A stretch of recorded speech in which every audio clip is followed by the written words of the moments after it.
Hi there, I'm Dr. Funke Afolabi Brown, your founder of Restful Sleep MD, where I help busy moms like yourself and their children prioritize sleep. Today we're going to talk about what foods help sleep best.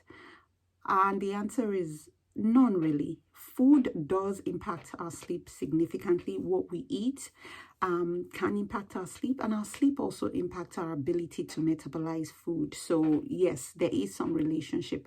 But if the issue is that you're looking for sleep based on what you're eating, meaning that you're trying to find the sort of the perfect meal that's going to put you straight to sleep, I'm here to, burst your bubble to let you know that the science around that is really unclear.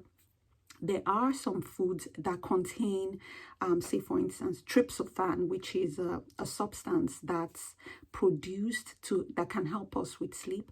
And that's found in things like turkey.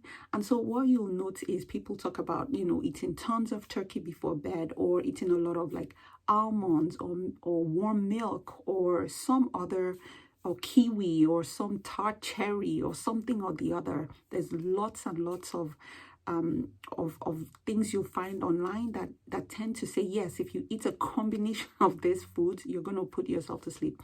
What I want you to realize is that in order, for instance, say turkey, the amount of tryptophan in there is in small amounts. And so if you're going to eat enough tryptophan that's going to put you to sleep, you're going to be eating tons and tons, like pounds of turkey to be able to accomplish that.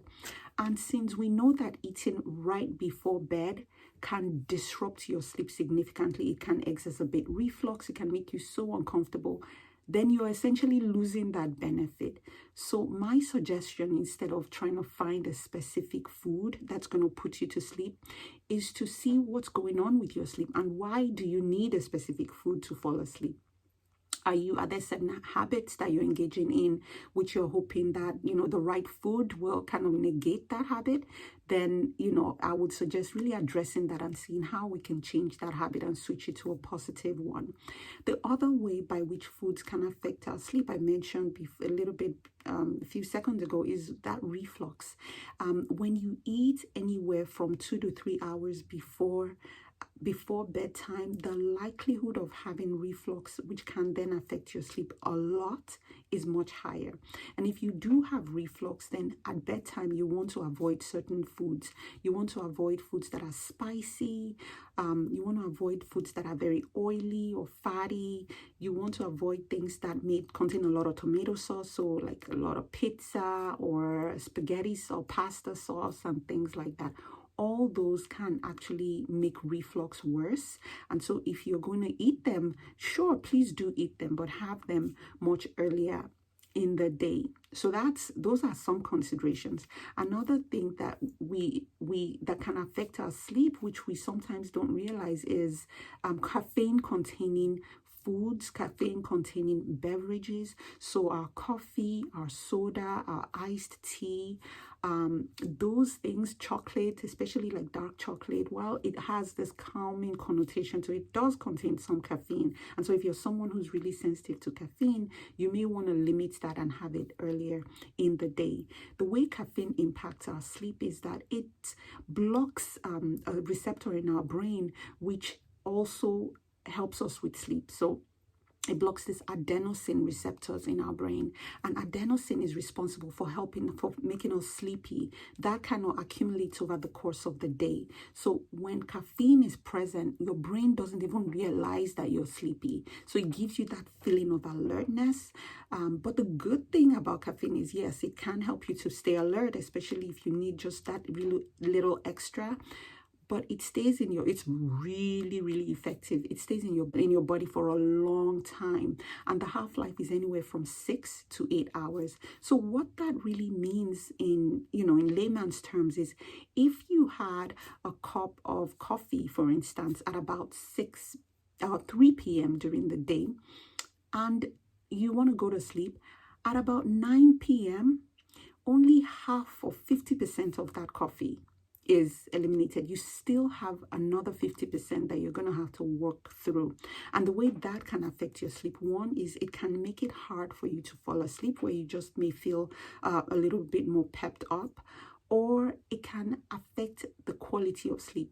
It deprives us of getting that slow wave sleep or deep sleep, which is really helpful for that restful rejuvenation and restoration that we do need. And then when you have a lot of coffee in your system, you may eventually, fall asleep restless or not really getting that deep sleep. And then you wake up in the morning still feeling exhausted. And what are you reaching for? Another cup of coffee. And so then that really creates this spiral, which is not good for us. So again, a few things that I just wanted to put out there to let you know about the food we may eat and how it can impact our sleep.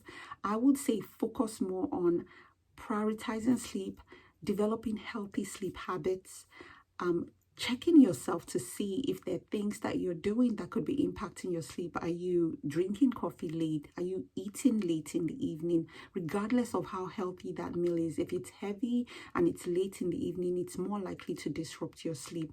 And so you can work on just making a few switches rather than relying on pounds and pounds of turkey to be able to fall asleep.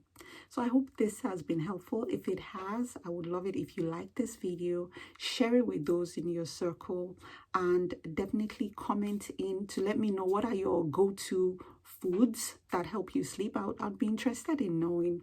Also, if you are a busy mom who is seeking to change your sleep in the sense of you're exhausted, you've tried everything, you've practiced all the sleep habits, and you just still wake up feeling tired, or you're so busy taking care of everyone else, you've not really been able to find time to take care of yourself, to prioritize your sleep. I offer one-on-one coaching for busy moms to help them, to hold them accountable, to guide them, and to help them to reach that place of great sleep that will help them to no longer be exhausted, but to thrive and to reach their fullest potential. And the link to work with me for, to talk over this and see how I can be of help is going to be in the show notes today.